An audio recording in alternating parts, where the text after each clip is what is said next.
আমার জীবনে কিছু গল্প আমি আপনাদেরকে বলি। আমার জীবনটা একটা ইতিহাস। এই যে স্ক্রিনে দেখেন যে মেয়েটা দেখতেছেন, এই মেয়েটার নিয়ে আমি 22টা বছর সংসার করছি। আমার 4টা সন্তান, কিন্তু সন্তান আমার হয়েও আমি কোনোদিন বাবা ডাক শুনতে পারিনি। তাহলে একজন বাবার যে কি কষ্ট, একজন বাবার যে কি যন্ত্রণা, একটা বাবাই বুঝে। আমি এই যন্ত্রণা নিয়ে, এই দুঃখ নিয়েও আমি বেঁচে আছি 9 বৎসর। অনেকে বলতে পারেন যে আপনার এই সংসার কিভাবে ভাঙবে ভাই। এমন এক পরিবারে আমার বাবা আমার বিয়ে করে থেকেছি।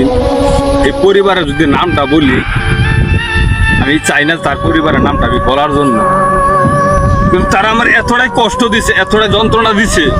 এই মহিলারে আমি নিজে না খায়া, নিজে না পিন্ডিয়া আমি তারে খাওয়াইছি, তারা পিন্দাইছি।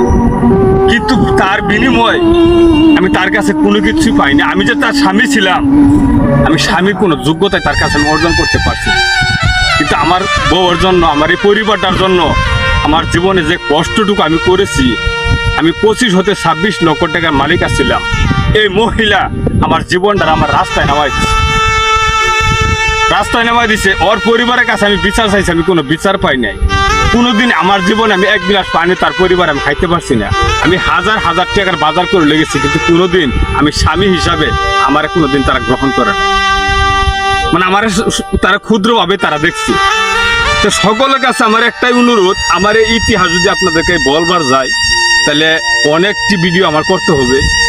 তবে আমি এটুকু বলি, আপনাদের কাছে একটাই রিকোয়েস্ট, এই মহিলা যেমন আমার রাস্তায় নামাইছে, সকলে দোয়া করবেন যাতে এই মহিলা এক ফুটো ভাতের জন্য তাদের দুয়ারে দুয়ারে ঘুরে।